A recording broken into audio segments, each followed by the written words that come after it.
she can put the same factors together and create high growth and poverty reduction. Now, if she is renamed as the perfect good storm, my contention is that she's still going to be in Malaysia, if not a citizen, at least an honored guest or a permanent resident. Because Malaysia has a chance to get caught up in that perfect good storm of economic growth and development. Development of Islamic finance with the Malaysian paradigm has a chance also to get caught up in that perfect storm. The elements of that perfect storm are the following. First, as you know, economic thinking is beginning to change, and it's beginning to change very drastically. We don't know what we should expect, but definitely the old paradigm of economic development and growth and stability are all going to change. In what direction, we have to wait and see, but we know what Malaysia's basis for movement of getting caught up in that perfect storm are. We know that Malaysia has already committed itself to a continuous development of Islamic finance. Inshallah, we'll cover some of the elements of Malaysian paradigm so you see how well it fits with that particular perfect storm. Malaysia also has expressed its inspiration for making Malaysia as the financial hub of the global economics setting. And that itself requires developments that fit very well with the Islamic paradigm which Malaysia has designed and has proceeded with. Thirdly, we know that the economic gravity, center of gravity of the global economy is shifting. We know from the economists who engage in futurology that in fact that center of gravity is going to be in Asia between now and 2050. We also know from the same group of professionals that the center of economic gravity of the global economy is going to shift after 2050 from Asia to Africa. Now, to me, when I hear the word global financial hub that's going to, inshallah, become operative in Malaysia, conjectures a wheel of a wagon. That wagon wheel has a center. It collects all the energy and then disperses it through its spots, in the sense that in every direction it disperses the energy. One more thing we know, that so far the export-based growth strategy for Malaysia has been extremely helpful. And that, of course, the proposition was financial resources would come to Malaysia, would be converted to goods and services, and then again exported. But this export's direction was to the West mostly. The predictions are that at least for the next few years, that direction of trade is not going to strengthen because the economies of the West are not going to recover. By some accounts, they will not recover well until after a decade and a half. If that's the case, there has to be some change, at least in the direction of the trade, toward areas where the expertise and comparative advantage of Malaysia could become an extremely important factor, not only for Malaysia's economy, but also for the growth and development of these other areas. Now, as you know, the strategy that was followed by the West, where Malaysia became part of using the Western financial resources and then creating income and employment domestically, but also producing goods and services with its comparative advantage and then sending it to the West, it first followed the money, the financial resources that came from the West.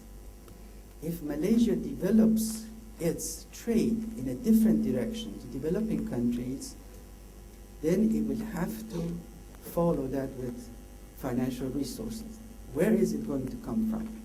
I understand from this global financial hub idea and inspiration and aspiration that the intention is to indeed become a financial intermediary to the global economy.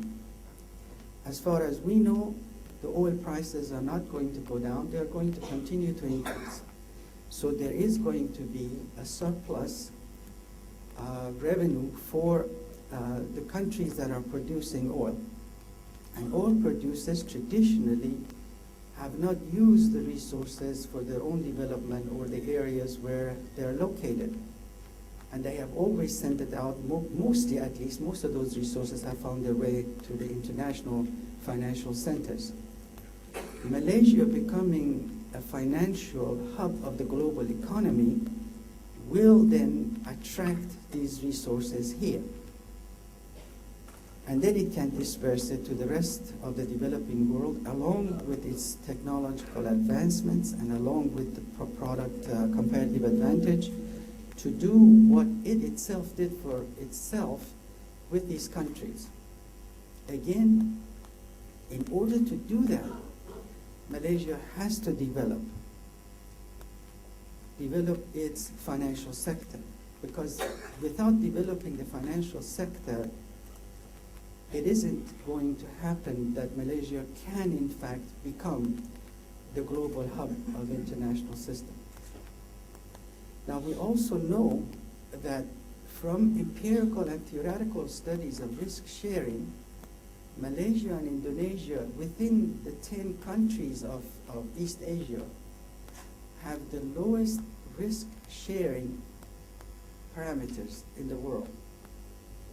Meaning that out of these 10 countries, Indonesia has the least magnitude of risk sharing parameter. Next is Malaysia. Without developing a method of sharing its risk, the resilience of both the financial sector of this economy and the economy itself are vulnerable and are not as resilient as they should be in order for this economy and the financial sector to become the hub of the global economy, financial hub of the global economy. Now, the reason why this risk-sharing parameter is so low for Indonesia and Malaysia is because, according to assessment of the theorists and those who have done the empirical studies, is because the financial sector has a large transaction cost within it. And transaction costs, of course, are information costs and search costs that need to be brought down in order for the aspiration of becoming a global financial hub to become a reality. It just so happens that developing an active and vibrant equity market, a vibrant stock market which is highly liquid, within which you can trade assets from all over the world, because Malaysia wants to become a hub, that also fit in very well with the necessary evolution of Islamic finance. The reason for that is because the entire Islamic finance is risk sharing. That we have said over and over again. We have always talked the talk about developing Islamic financial system because it has risk sharing characteristic, and that gives it the ability to help with growth of the economy, reduction of poverty, and building a resilient financial sector. Now, it is clear that in order to develop that segment of Islamic finance, which is toward the higher end of risk-return profiles and the long-term profile of investment, that stock market will become the effective, and many theorists and empiricists argue that the best instrument of risk sharing is the stock market.